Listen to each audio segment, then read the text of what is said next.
Classes के YouTube channel पे मैं सुभाष जयपाल आपका एक बार पुनः स्वागत करता हूं। दोस्तों, एक तो सभी को एक न्यूज देना चाहता हूं कि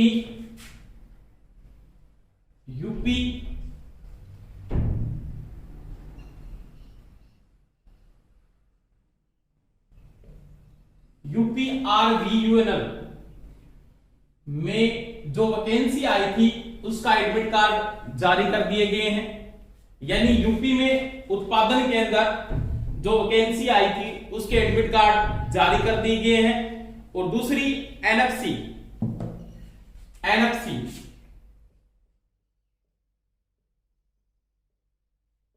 की जो वैकेंसी आई थी उसके भी एडमिट कार्ड जारी कर दिए गए हैं। तो दोस्तों, जिन्होंने इनके फॉर्म अप्लाई किए हैं वो सभी इसका पेपर तो शायद मेरे ख्याल से 8 तारीख को है। तो सभी इनकी साइट पे जाके अपने एडमिट कार्ड है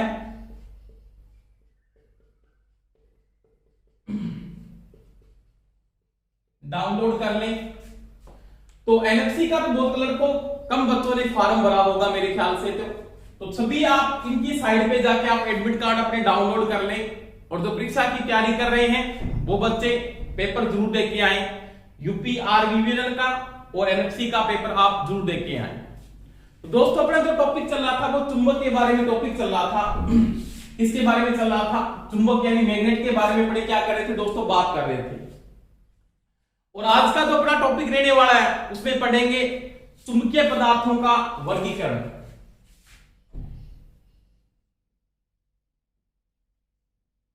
चुंबकीय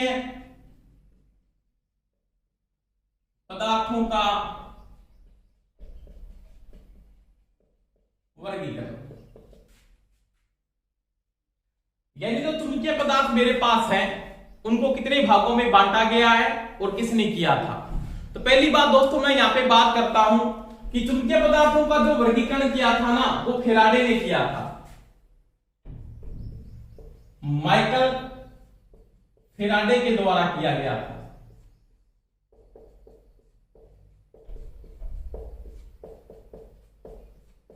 ये चीज का ध्यान रख लेना।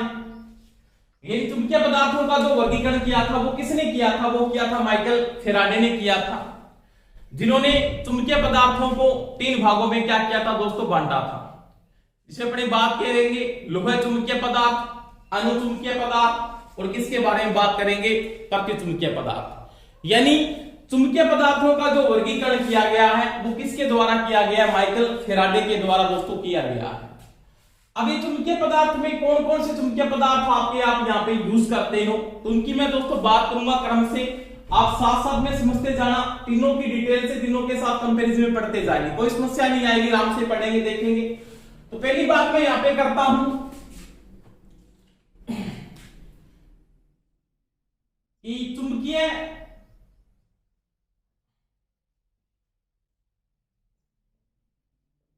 पदार्थों का वर्गीकरण। इसमें अपने 3 पार्टों में बात करेंगे। पहला कौन सा, दूसरा कौन सा और तीसरा कौन सा। 1 नंबर पार्ट, 2 नंबर पार्ट और 3 नंबर पार्ट। पहला पदार्थ कौन सा आएगा, जैसे मैंने यहां पे नोट किया, मान लिया प्रतिचुंबकीय पदार्थ, प्रतिचुंबकीय पदार्थ। समझ में आई मेरी बात। दूसरा कौन सा है, अनुचुंबकीय पदार्थ। अनुचुंबकीय पदार्थ या इसको बोलते हैं समचुंबकीय पदार्थ, एक ही बात है।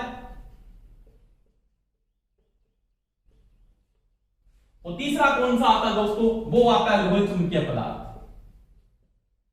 लोह चुंबकीय पदार्थ,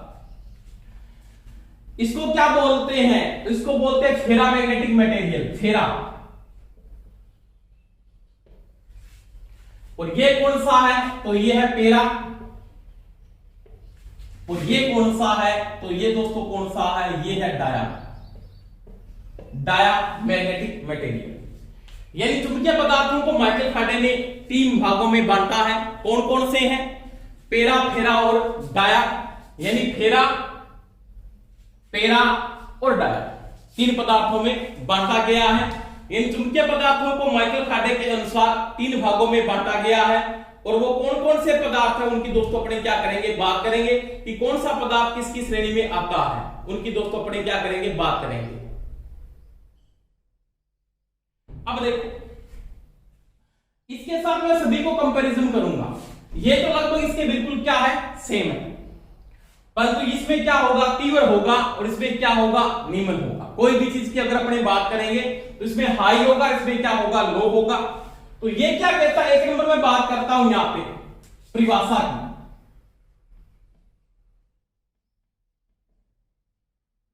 1 नंबर अगर आप बात करो परिभाषा की, ऐसे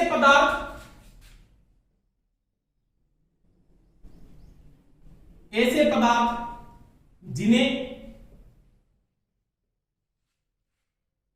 चुंबकीय क्षेत्र में रखने पर, चुंबकीय क्षेत्र में रखने पर हल्के से प्रतिकर्षित हो,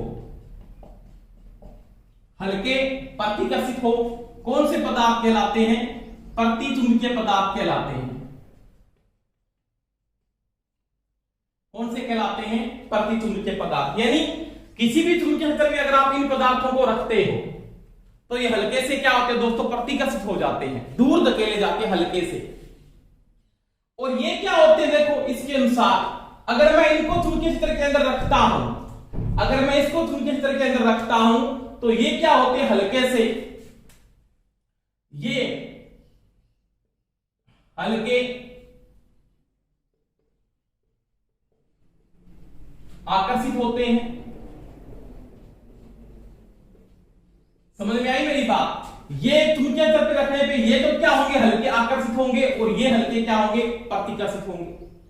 अगर ये हल्के आकर्षित होते हैं तो इसका ये तीव्र ये हाई है, तो ये क्या होते हैं, इससे अधिक आकर्षित होते हैं, तीव्र आकर्षित होते हैं, तीव्र आकर्षित होते हैं। समझ में आई दोस्तों मेरी बात। यानी ऐसे पदार्थ जिनको चुंबकीय क्षेत्र पे रखने पे ये तो हल्के आकर्षित होते हैं, ये हल्के प्रतिकर्षित होते हैं, इसका बिल्कुल ये विपरीत चलेगा। और ये क्या होंगे, इससे तीव्र आकर्षित होते हैं। जैसे अगर मैं इसमें उदाहरण की बात करता हूं कि जैसे इसमें कौन सा पदार्थ यहां पे क्या करते हैं दोस्तों, शामिल किया जाता है, तो इसमें जैसे क्या कहते हैं, जैसे सबसे अच्छा प्रतिचुंबकीय पदार्थ बिस्मिथ। कौन सा आता है दोस्तों, बिस्मिथ। उसके बाद मैं बात करता हूं पानी, लकड़ी, पानी आता है, लकड़ी आता है, कांच, सल्फर आदि।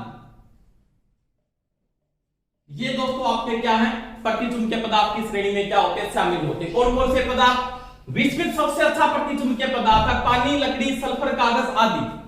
और भी शामिल किए जाते हैं, जैसे आर्सेनिक हो गया, एंटीमनी हो गया या फास्फोरस हो गया। तो वो पदार्थ है सारे के सारे अपने को क्रम से नोट करने। अपने को प्रश्न किस प्रकार से पूछ लेता है कि निम्न में से कौन सा प्रतिचुंबकीय पदार्थ है और सबसे अच्छा जो प्रतिचुंबकीय पदार्थ है वो कौन सा है। तो सबसे अच्छा जो प्रतिचुंबकीय पदार्थ है वो कौन सा है, वो दोस्तों है बिस्मिथ। कौन सा है, बिस्मिथ। समझ में आई दोस्तों मेरी बात। तो ये सारे के सारे कौन से चुंबकीय पदार्थ होंगे, प्रतिचुंबकीय पदार्थ की श्रेणी में आते हैं। किसमें आते हैं, प्रतिचुंबकीय पदार्थ की श्रेणी के अंदर इनको क्या किया था दोस्तों, शामिल किया जाता है। यानी प्रतिचुंबकीय पदार्थ में इसको शामिल करते हैं। अब देखो आपके पास अनुचुंबकीय पदार्थ कौन से हैं, कि कौन कौन से पदार्थ हैं जिनको अपने क्या करते हैं, अनुचुंबकीय पदार्थों की श्रेणी में क्या किया जाता है दोस्तों, शामिल करके चलते हैं। तो अनुचुंबकीय पदार्थ कौन कौन से हैं उसकी मैं बात करूंगा कि कौन कौन से पदार्थ हैं जो अपने अनुचुंबकीय पदार्थ के अंदर शामिल किया जाता है। तो उसमें कौन कौन से आते हैं वो देखो। तो इसमें आता है एक तो तांबा, कौन सा आता है, तांबा, वायु, मैग्नीज,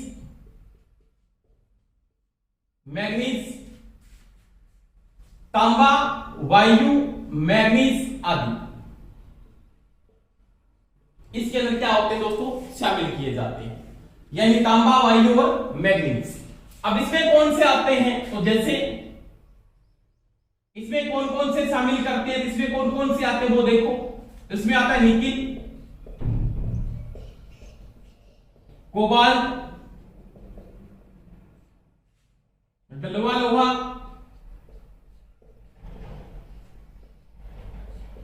एल्कोरेंस, एलिको आदि। इस्पात भी इसमें आता है आदि। तो ये पदार्थों का जब अपने वर्गीकरण करते हो तो निकिल, कोबाल्ट, लोहा लोहा, एलिको, एल्कोरेंस। एलिको एल्कोरेंस क्या है दोस्तों, मिश्रण है। एल्यूमिनियम, निकल, कोबाल्ट और लोहे का मिश्रण अपने जो मेंटेन करते चलते, दोनों के दोनों मिश्रण इनको पढ़ेंगे अपने कि इनको स्थायी चुंबक बनाने के लिए अपने क्या करते हैं, यूज करते हैं। ये चुंबक बनाने में क्या आते हैं दोस्तों, काम आते हैं। तो ये चीज का थोड़ा ध्यान रख लेना। तो ऐसे पदार्थ जिन्हें चुंबकीय क्षेत्र पे रखने पे हल्के से क्या होते हैं, प्रतिघर्षित होते हैं, यानी दूर धकेले जाते हैं हल्के से, वो कौन से पदार्थ कहलाते हैं, प्रतिचुंबकीय पदार्थ कहलाते हैं। और जो हल्के से क्या होते हैं दोस्तों, आकर्षित होते हैं, वो कौन से कहलाते हैं आपके, तो वो कहलाते हैं आपके कौन से, अनुचुंबकीय पदार्थ कहलाते हैं। देखो इसके बाद बात करते हैं कि आपके कौन कौन से पदार्थ इसमें शामिल करते हैं। इसके बाद देखो 2 नंबर में अगर इसमें बात करूं, अगर इन पदार्थों को असमरूप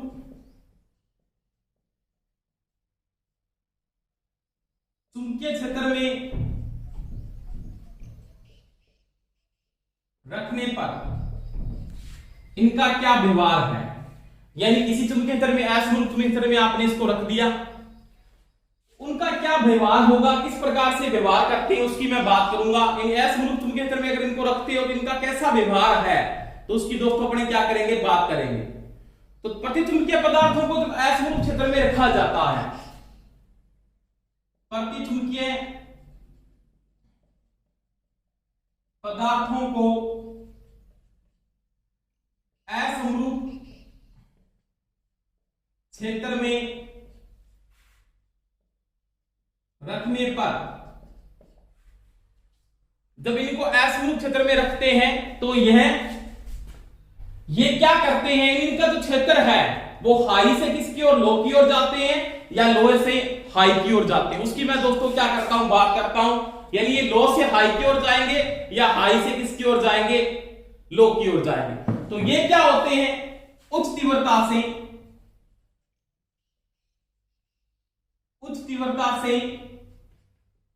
निम्न तीव्रता की ओर,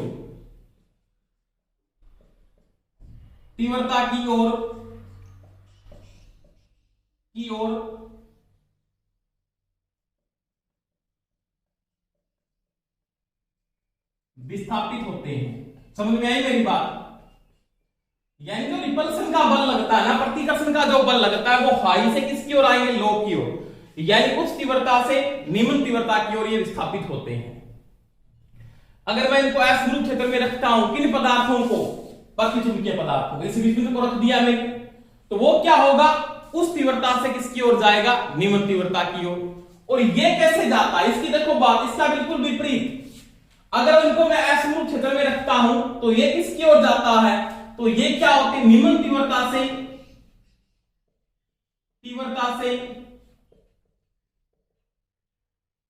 उच्च तीव्रता की ओर धीरे धीरे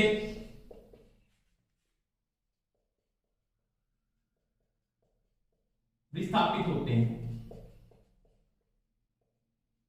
समझ में आई मेरी बात? इसका बिल्कुल विपरीत, ये हाई से लो की ओर, ये लो से हाई की ओर। अब देखिए इसका बिल्कुल हाई जाएगा, ये इससे क्या होगा, बिल्कुल उच्च होगा। तो ये क्या होगा, निम्न तीव्रता से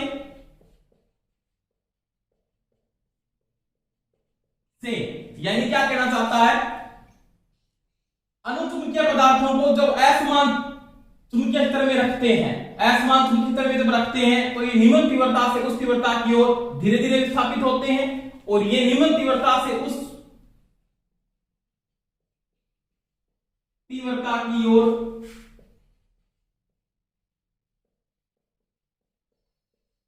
तीव्र विस्थापित होते हैं, तीव्र विस्थापित, यानी इससे हाई होगा ये हमेशा ही, क्या होगा, इससे हाई होगा। यानी ये तो निम्न तीव्रता से उच्च तीव्रता की ओर धीरे धीरे विस्थापित होंगे, और ये निम्न तीव्रता से उच्च तीव्रता की ओर तीव्र विस्थापित होंगे, यानी इनसे क्या होंगे, अधिक विस्थापित होते हैं। समझ में आई दोस्तों मेरी बात। इसके बाद देखो 3 नंबर बात, अगर मैं 3 नंबर बात करूं, इनमें जो आपके पास म्यू आर, जो आपने पढ़ा है सापेक्ष चुंबकशीलता का जो मान है, सापेक्ष चुंबकशीलता का जो मान है इकाई से क्या होगा दोस्तों, कम होगा, 1 से कम होगा, यानी म्यू आर की वैल्यू होगी वो इकाई से क्या होगी, कम होगी। समझ में आ रही है मेरी बात। और इनमें जो म्यू आर का मान होगा वो इकाई से थोड़ा ज्यादा होगा। समझ में आ गई हमारी बात। इनकी चुंबकशीलता बिल्कुल क्या होगी, म्यू आर का मान क्या होगा, इकाई से कम होगा, इनका इकाई से थोड़ा क्या होगा, ज्यादा होगा। और इनमें म्यू आर का मान इकाई से ग्रेटर देन बहुत ज्यादा होगा, अधिक ज्यादा होगा। समझ में आ रही है मेरी बात। म्यू आर आपको समझा दिया मैंने, म्यू ए, म्यू आर और म्यू नोट की मैंने बात आपको समझा दिया, आपने पढ़ा है ये। म्यू ए बराबर पढ़ा था म्यू आर इंटू में म्यू नोट। निरपेक्ष चुंबकशीलता, सापेक्ष चुंबकशीलता और निर्वात की चुंबकशीलता। समझ में आ गई मेरी बात। तो इसमें जो म्यू आर का मान है वो इकाई से क्या होगा, कम होगा। इसमें क्या होगा, इकाई से ज्यादा होगा, इसमें इकाई से बहुत ज्यादा होगा। समझ में आ रही है दोस्तों मेरी बात। तो ये है म्यू आर यानी चुंबकशीलता का जो संबंध है वो मैंने आपको यहां पे समझा दिया है। इसके बाद देखो दोस्तों 4 नंबर में अगर बात करता हूं तो आगे इसको मैं मिटा देता हूं, ऊपर वाले सिस्टम को।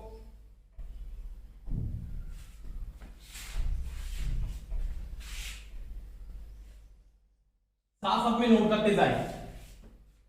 अब देखो इसके अंदर क्या है 4 नंबर। अब इन चुंबकीय पदार्थों को, इन पदार्थों को किस चुंबकीय क्षेत्र के अंदर रखते हैं, यानी प्रतिचुंबकीय पदार्थों को किस चुंबकीय क्षेत्र के अंदर रख दिया। जैसे मेरे पास कोई मैग्नेटिक क्षेत्र है उसके अंदर रख दिया मैंने, अनुचुंबकीय पदार्थों को देखा और लोहा चुंबकीय पदार्थों को भी रख दिया। तो ये क्या होते हैं, इनको चुंबकीय क्षेत्र में जब रखते हैं, चुंबकीय क्षेत्र में रखने पर ये क्या होते हैं, ये पदार्थ चुंबकीय क्षेत्र की विपरीत दिशा में धीरे धीरे चुंबकित होंगे।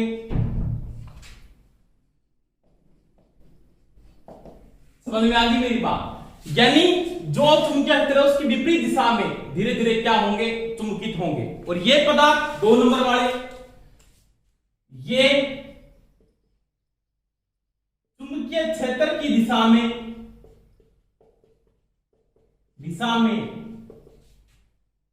धीरे धीरे चुंबकित होंगे। ये इसके विपरीत है और उसकी ये दिशा के अंदर। अब अगर ये धीरे धीरे होंगे तो क्या होंगे, इससे तीव्र होंगे। ये पदार्थ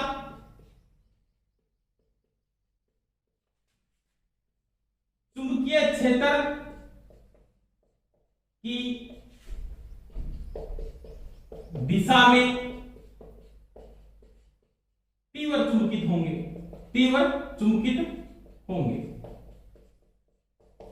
समझ में आई मेरी दोस्तों बात। देखो अगर मैं इन तीनों पदार्थों को किसी चुंबकीय क्षेत्र के अंदर रख देता हूं, कोई मैग्नेटिक सर्कल है या कोई मैग्नेटिक क्षेत्र है, उसके अंदर आप इन तीनों पदार्थों को रखते हो, तो ये कैसे चुंबकित होते हैं आपको पूछ सकता है। जैसे वो प्रश्न ऐसे पूछ लेता है कि प्रतिचुंबकीय पदार्थों को जब किसी चुंबकीय क्षेत्र के अंदर रखते हैं तो वो कैसे चुंबकित होंगे, तो वो क्या होंगे, उसकी विपरीत दिशा में धीरे धीरे क्या होंगे, चुंबकित होंगे।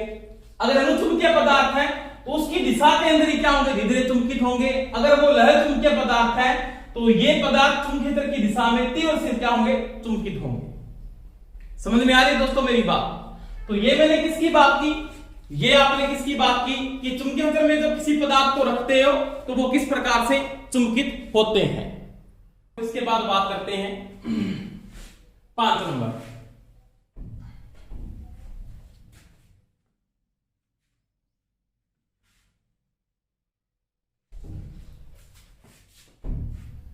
पांच नंबर क्या बात करेंगे, चुंबकीय पदार्थों की प्रवृत्ति। प्रवृत्ति को क्या बोलते हैं आप, ग्रहणशीलता। इनके चुंबकीय पदार्थों की जो प्रवृत्ति है ना वो क्या होती है दोस्तों, ऋणात्मक होती है। क्या होती है, ऋणात्मक। ऋणात्मक होती है। समझ में आई, मैंने समझाया पहले भी ये आपको। ये क्या होती है, अलग।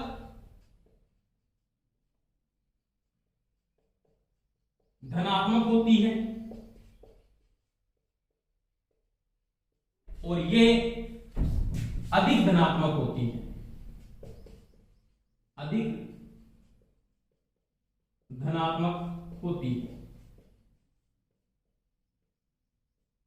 अब देखो, अब 6 नंबर में अगर बात करूं तो इनकी प्रवृत्ति पर तापमान का क्या प्रभाव पड़ता है। यानी 6 नंबर बात में क्या बोलता है कि अगर टेम्परेचर चेंज करेंगे तो इनकी प्रवृत्ति पे क्या प्रभाव पड़ेगा, तापमान का चुंबकीय प्रवृत्ति, चुंबकीय प्रवृत्ति पर प्रभाव। इसके ऊपर कोई प्रभाव नहीं पड़ता, कोई प्रभाव नहीं पड़ता।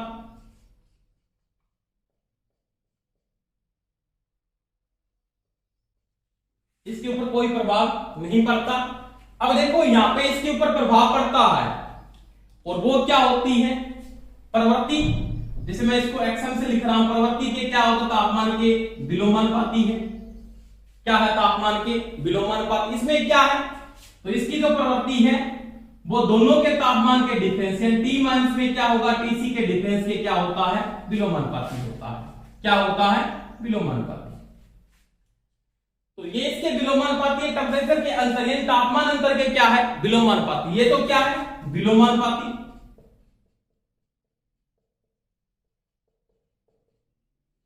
और ये तापमान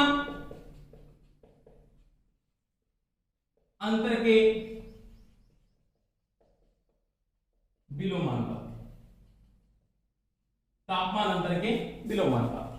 तो ये दोस्तों ध्यान रखना, टेम्परेचर का प्रभाव पड़ता है प्रवृत्ति के ऊपर। प्रवृत्ति जो मैंने आपको करवाया है, तापमान की प्रवृत्ति है, इसको क्या बोलते हो आप, क्या बोलते हो इसको, ग्रहणशीलता। यानी ग्रहणशीलता पे क्या प्रभाव पड़ेगा, तो ये तो इसके ऊपर तो कोई प्रभाव नहीं पड़ता है। इसका ये विलोमानुपाती होता है। ये तापमान का जो डिफरेंस है उसके क्या होता है दोस्तों, विलोमानुपाती होता है। तो ये प्रवृत्ति के ऊपर क्या प्रभाव पड़ने वाला है वो मैंने यहां पे बात की। इनकी प्रवृत्ति ऋणात्मक है, इनकी धनात्मक है, इनकी क्या अधिक धनात्मक होती है। ये इसके बिल्कुल क्या चल रहा है, विलोम चलता है या विलोमानुपाती चलता है। इसके बाद देखो, अगर मैं 7 नंबर बात करता हूं,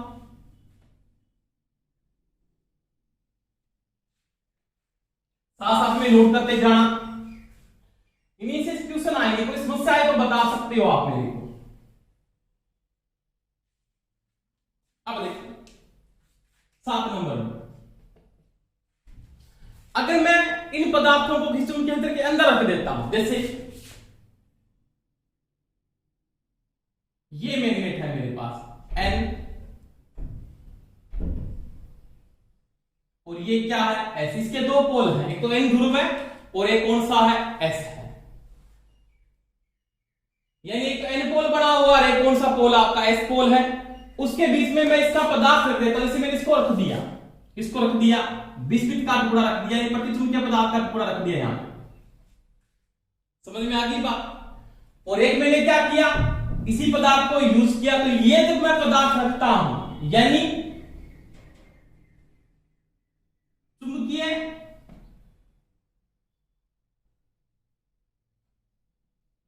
ध्रुवों के बीच जब पदार्थ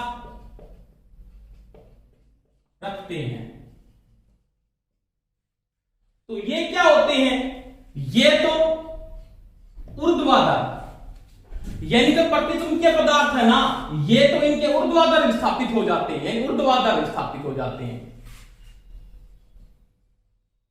ऊर्ध्वाधर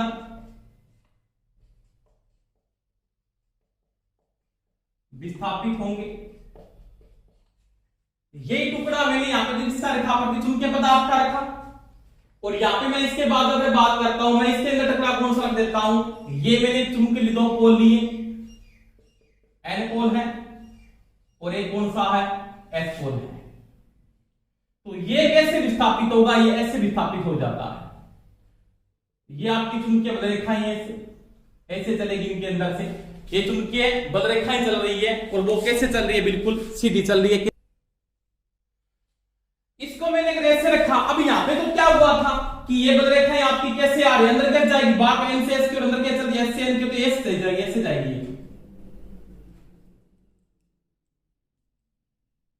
इस प्रकार से अपना रास्ता क्या करेगी दोस्तों, पूर्ण करेगी इस प्रकार से ऐसे। समझ में आई बात। अब इसमें कैसे जाएगी, ये ऐसे विस्थापित है, इसके अंदर से ऐसे जा सकती है, बलरेखाएं ऐसे गुजर रही है, बिल्कुल ऐसे, ऐसे एन की ओर। तो ये क्या होगा, ये तो ऊर्ध्वाधर विस्थापित हो जाता है, और ये धीरे धीरे धीरे धीरे चुंबकीय बल रेखाओं के समांतर विस्थापित होगा। समझ में आ गई बात। अगर मैं यहां पे अनुचुंबकीय पदार्थ का टुकड़ा रखता हूं, तो ये बलरेखाओं के समांतर विस्थापित धीरे धीरे हो जाता है। अब देखो इसी में वो बात करते हैं, अगर ये टुकड़ा आपने किसका रख दिया, लोहे चुंबकीय पदार्थ का रख दिया, मैग्नेट है मेरे पास, इसमें एन पोल है और यहाँ पे एस पोल है, ये आपकी बलरेखाएं चल रही है, तो ये भी कैसे विस्थापित होगा, ये भी इसके बिल्कुल लंबवत, ये भी बिल्कुल इनके समांतर क्या होगा, विस्थापित होगा। तो ये क्या होगा, तीव्रता से चुंबकीय बलरेखाओं